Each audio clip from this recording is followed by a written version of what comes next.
Okay. I want to thank you for coming. We want to give a update to the community as we get ready to head into the long weekend for Thanksgiving. The numbers have kind of plateaued, not looking as well as we hoped they would at this point. First of all, we're still in the orange zone. We've been there for 34 days now. I know for some of our local businesses it feels a lot longer than 34 days. We've written a letter to the governor asking him to amend some of the protocols involving the orange zone. We haven't received a response. We've also asked through our regional control room if we could amend some of the protocols in the orange zone. We haven't received a response there either. You know, the number one question I get when I'm out in the community or if I'm sitting at my desk is, when will we be out of orange zone? And you know what, it's a question that, it's a great question, but the fact of the matter is, if you look at the parameters that the governor has set up in order for us to come out of orange zone, we're not close. This is the governor's check sheet, and I'm not sure why orange zone is under yellow, but the orange zone, we have to have a 3% 7-day rolling average for at least 3 consecutive days at the end of a 10-day period. And we're just having a hard time reaching that for probably multiple reasons. We need to increase the number of tests that we're given. We're working on that right now. But as this is community spread, a lot of people seem to test positive, unfortunately. So we're working on some strategies to see how we can expedite coming out of orange zone. But right now, it's not going to happen within the next 7 days. And just to give you a look at where we were at, when we were first placed into the orange and yellow zones, we were much higher. As you can see right now, we've plateaued off between 3.5 and 4.5, and for some reason, we just can't seem to get out of that area. And if we don't get below 3, we can't get out of the orange zone. So we really need to do something a little bit additional to get us below 3 for an extended period of time so that we can get out of the orange zone. So while we have seen the numbers continually decrease, we've had a few minor spikes, it looks like we're kind of stuck between that 3.5 and 4.5, over the last 10 days. So I've met with Pete and his staff, and we're just looking for ways to, bring that down another 2%. Whether or not we're going to be able to do that, obviously our resources are limited when it comes to testing, but we are going to ramp up our testing now that we don't have to assist with the school districts. Pete will talk about that a little bit, how their testing is going. So for right now, 4.01 is our rolling average for the last 7 days. So basically, that would need to be down, another percentage for a 4-day period to get us there. So I mean, we're working on it, but again, tomorrow could come back at 6.7 and then skew that and bring it back up. It could come down lower. So what the state is looking for is consistency, in our 7-day rolling average. And although we have that, we haven't got the percentage down to what the state is dictating in order to get out of the orange zone. So we'll continue to work on that. One of the major concerns I'm hearing from business owners throughout the orange zone is, why are the personal care businesses being hurt? And to be honest with you, they truly are. As you can see, there's been no correlation between personal care businesses and clusters in Chemung County as of yet. We checked on it. For the most part, our personal care services, such as barbershops and fitness centers, beauty salons, they're all doing a good job in protecting their clients and protecting their workers. So why the governor's office has arbitrarily selected these businesses, we're not sure. Now, I do know that the CDC says that, these are some of the places where the virus can spread immediately if you're not following the protocols that should be put in place. But to our knowledge, the protocols have been put in place, so it's really unfairly hurting these businesses right now. I think some of the issues I'm hearing about on a daily basis, our local businesses in the orange zone, they're facing financial hardships. These were the businesses that were allowed to open last in phase 4. Now they're the first ones to be hurt when we got into the orange zone. So when you talk about fitness centers, beauticians, barbershops, they're all closed down. And you know what? They might have been able to survive the initial close down, but will they survive this? We're on 4 weeks right now, so we don't know. And I don't want folks to think, it's not for a lack of trying. Like I said, we've contacted the governor's office with our fight to say, look, we're not seeing any clusters in Chemung County affiliated or associated to fitness centers or personal care businesses. Would you reconsider amending that portion of the protocols in the orange zone? And we just simply haven't gotten a response.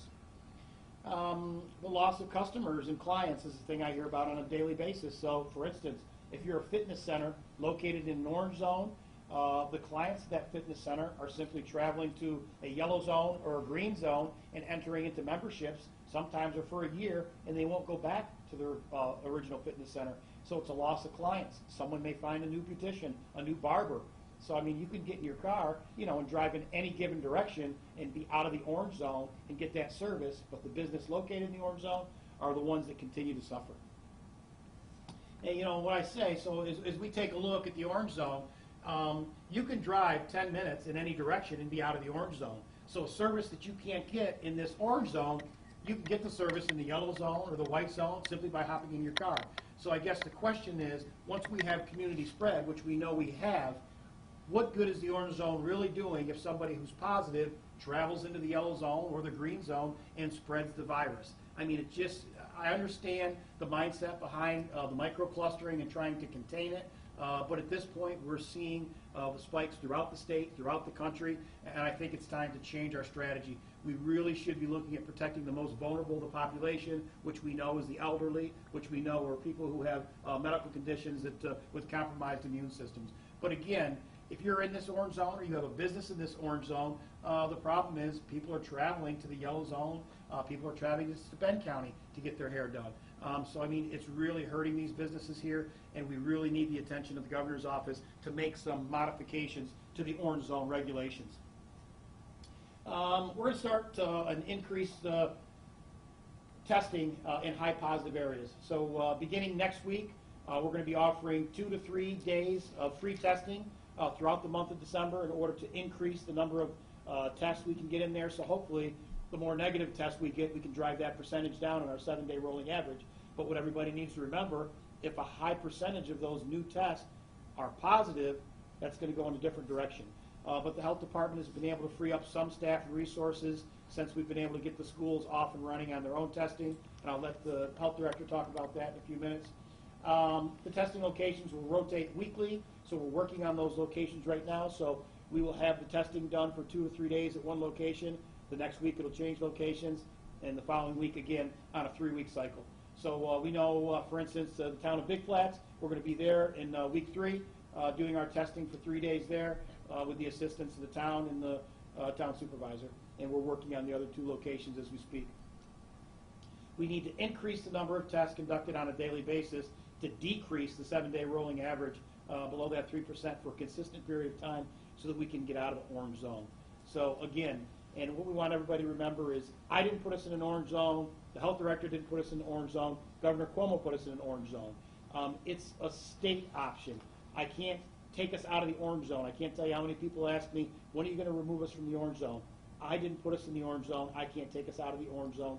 It's the governor's rules, and that's where we're at right now. We're working hard to get below that 3%, but as I showed you the numbers earlier, it's becoming a daunting task, and it looks like we've plateaued between that 3.5 and 4.5 7-day rolling average right now. Some of the areas we're really focused on, as you can see, this is where our high numbers are coming from. The city of Elmira, these are the positive tests as of yesterday.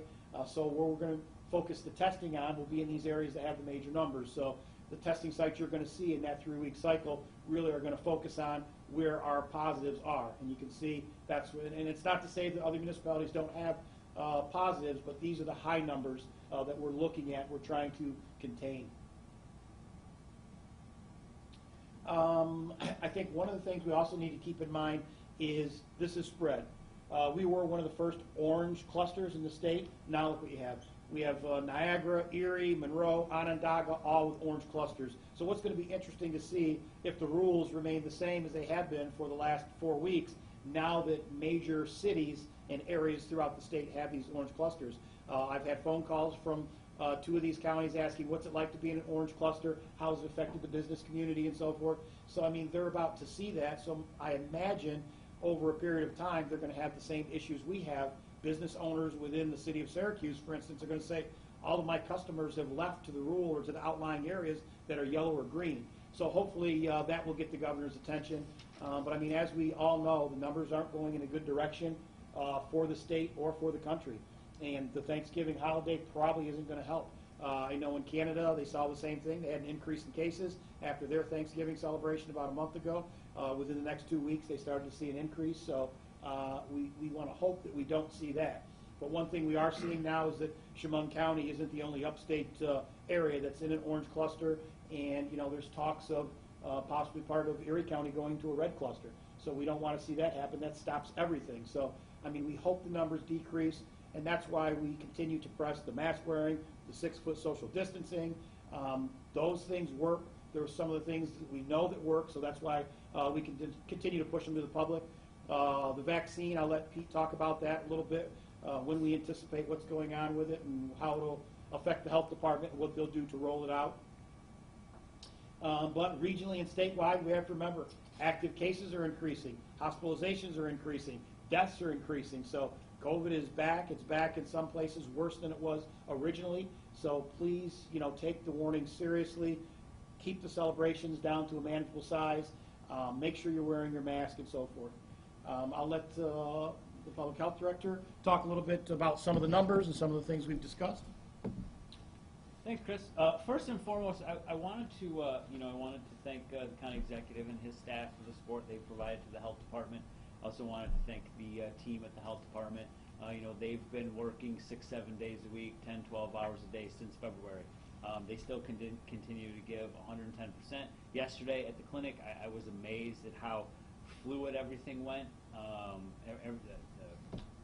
Patients seem to be put at ease, by a lot of the staff. So I've just been very, very impressed with the team at the health department and wanted to give them a thank you.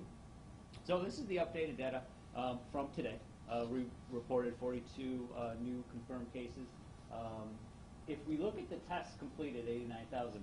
If we go back, even 4 months ago, I don't think for a lot of us we would have thought we would have been able to do that many tests in this area. Keep in mind, I think the most recent census information we have is about 84,000 people. So there's been, more than that done in the county, and I think that that's remarkable. Unfortunately, as Chris alluded to earlier, our hospitalizations are up. They've been quite steady, and I think it just shows that COVID-19 is real. It does have a real impact on people in the community. It does have an impact on those who are elderly and who have comorbidity. So it is important when we take those public health strategies, the mask use, the social distancing, staying home while sick. That really seeks to protect everybody, but the greatest impact are those that are the most vulnerable. So what we decided to do, since as we've charted out our graphs and it gets longer and longer, as we went back to the beginning of COVID, it tends to drown some things out. So we did the next couple graphs are all predicated on the date that we were placed into orange and yellow, which is 10/21. So if we kind of take a look at this is the daily new number of confirmed cases. Keep in mind that high number 424. That was when we had the first substantial data dump for the testing done for that outbreak at Elmira Correctional. And then if we kind of look, keep in mind 11/2 at 0, that was a day we gave the staff at the health department a day off.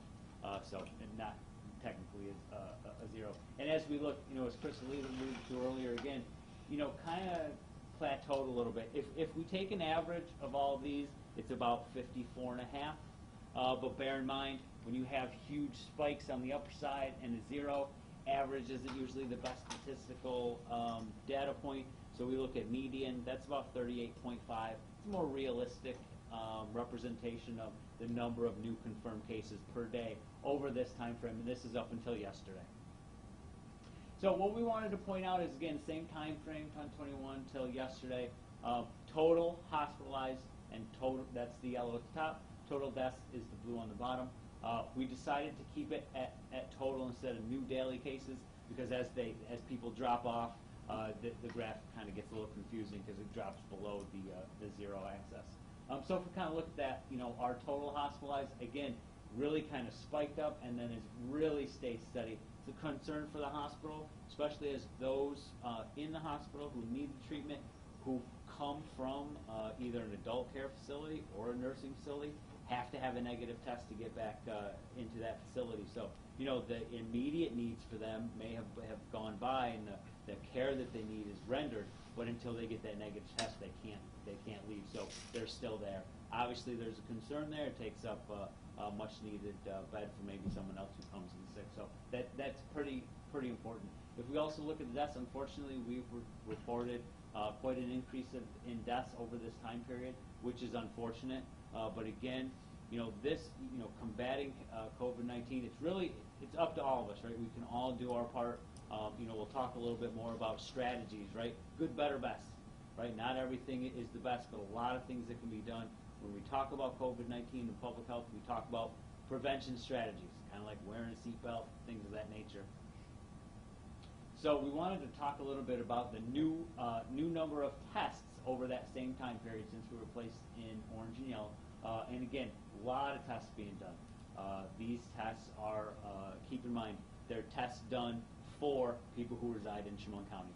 Various medical providers provide these tests, and we get that data back to us through the state system.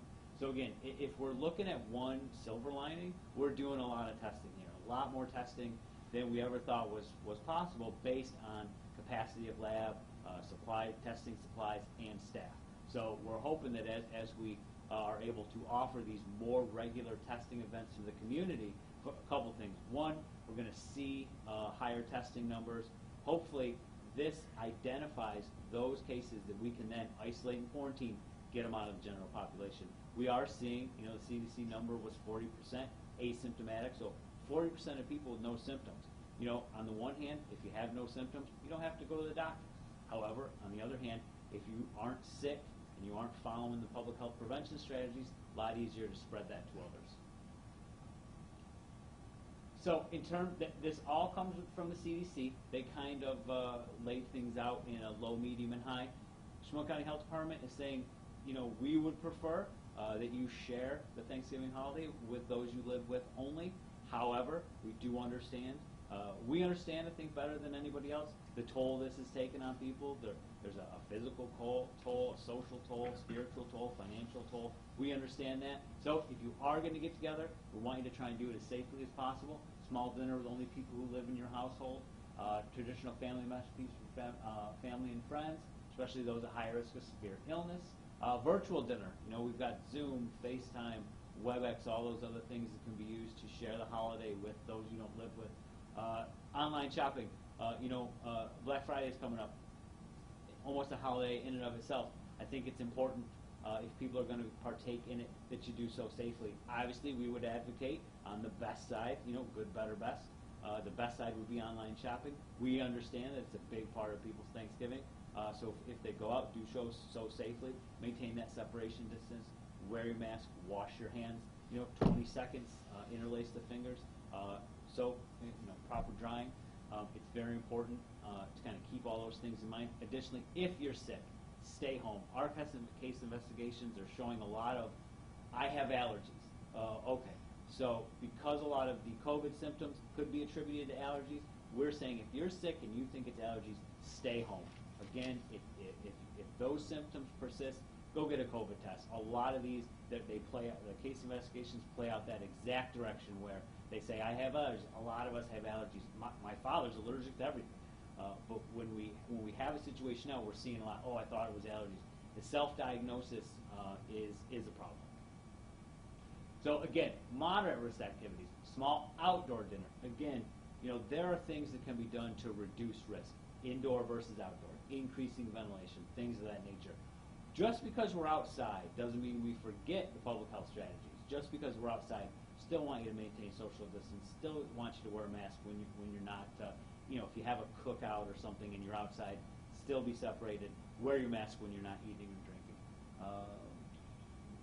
Pumpkin patches, use hand sanitizer. Again, hand sanitizer, hand washing, very important. Again, stay home when you're sick. Small outdoor events. Again, outdoor is, I don't know what the temperature is going to be like, but I think it's a way to further reduce some of those risks.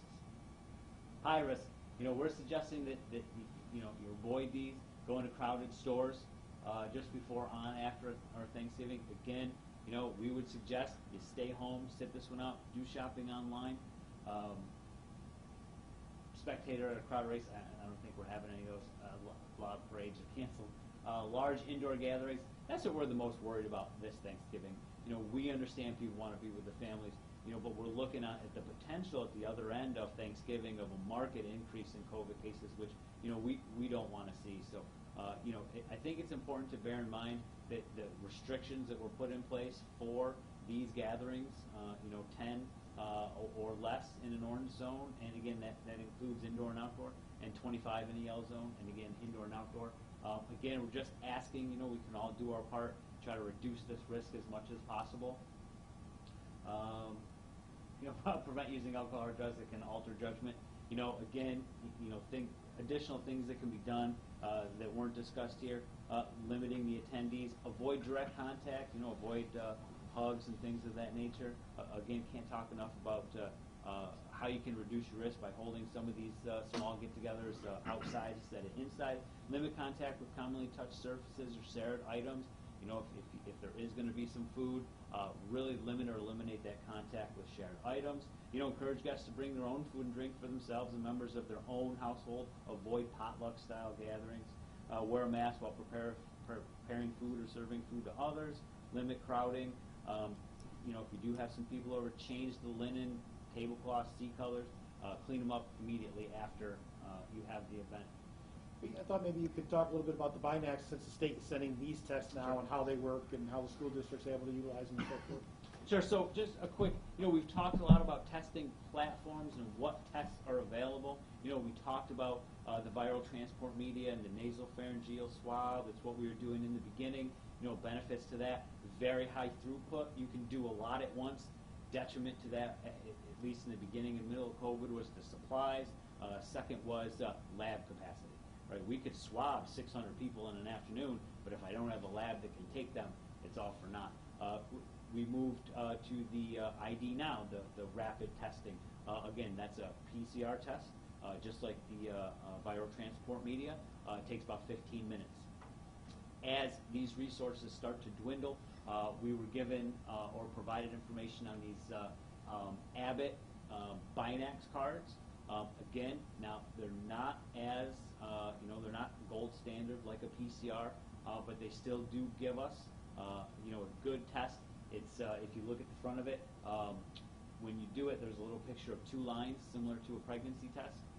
What's nice about these is it's just a nasal swab, so it's not the long one, the nasopharyngeal. It's just right in the nares, and our medical staff will be happy that I use that term appropriately. Right in the nares. Flip the card open. It's bifold. Take the swab. You put it in there. You turn it 3 times counterclockwise. But first you add the control drops. Close it. You wait 15 minutes. Then it gives you the result. It's pretty accurate and specific.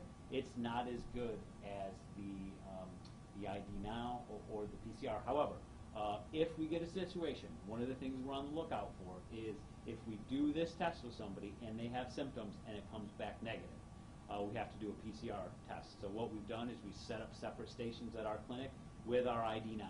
So if we do get somebody that comes in and they do have symptoms and they do test negative on this, we put them into there and get them the test and figure that out. And as of yesterday, we did have 13 positives, and I believe 12 of those did show up.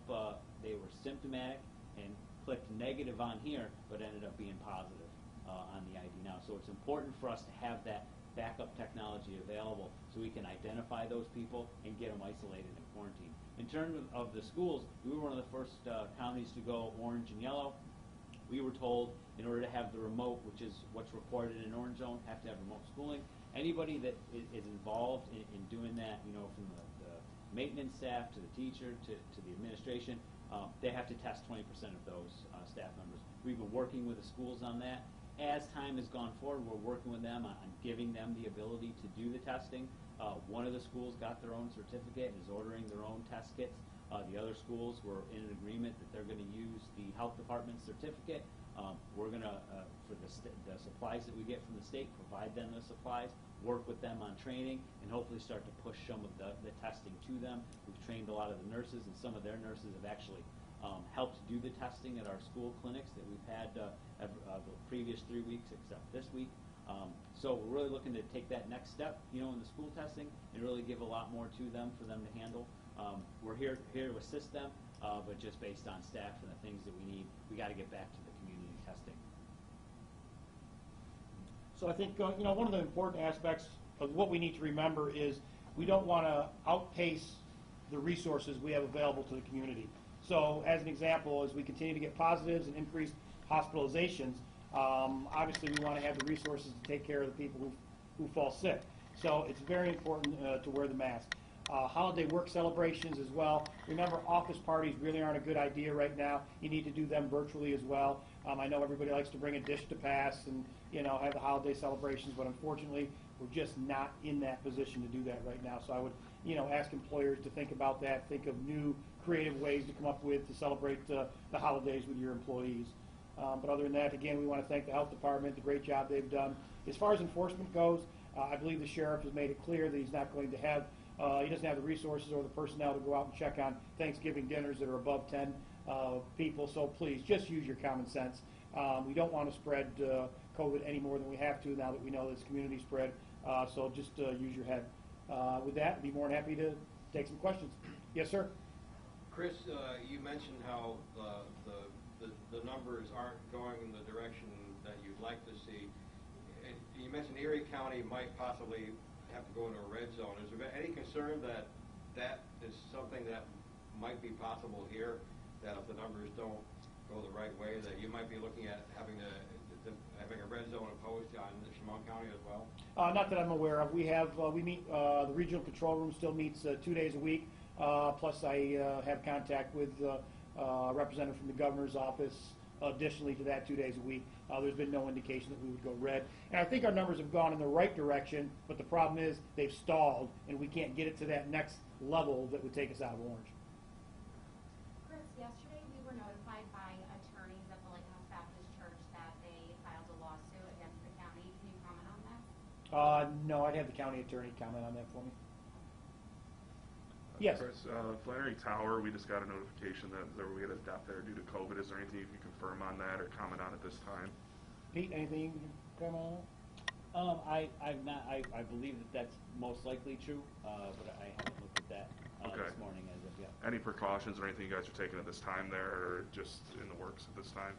Again, a lot of the conversations we've had with the administration over there is to assist us in identification of anyone who should be under isolation and quarantine, who is not. So that's something that we haven't been notified. We told them, hey, here's what we're looking for assistance in terms of our enforcement. If we do have people who are in your building who are in isolation and quarantine, if you could, basically what we need, either videotape or someone to be able to say, yes, I saw so-and-so out in the hallway. We haven't gotten any of those.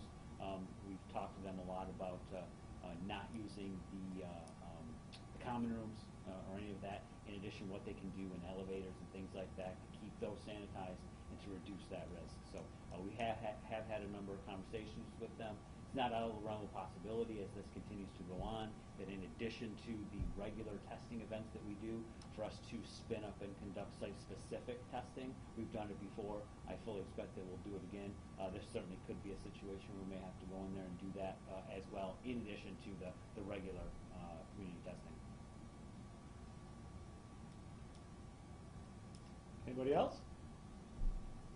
Chris, I did have one more. Yes. With your letter to the governor, have you guys heard anything back? Do you have a plan of a time period where you guys expect to hear anything back? And also, you said you were contacted by other counties. Have they talked about maybe sending a letter or something to the governor to talk about their worries throughout all this? I believe Onondaga County and Syracuse Mayor had a conversation with the governor's office yesterday, but that was specifically in reference to school testing and how they're going to facilitate that process, and was it really going to be necessary to test kindergarten through 8th grade. So I don't know how those discussions are going, but I think their questions to me were basically about what's it done to the businesses, how are you dealing with people going from orange to yellow, is there a way to stop them, and so forth.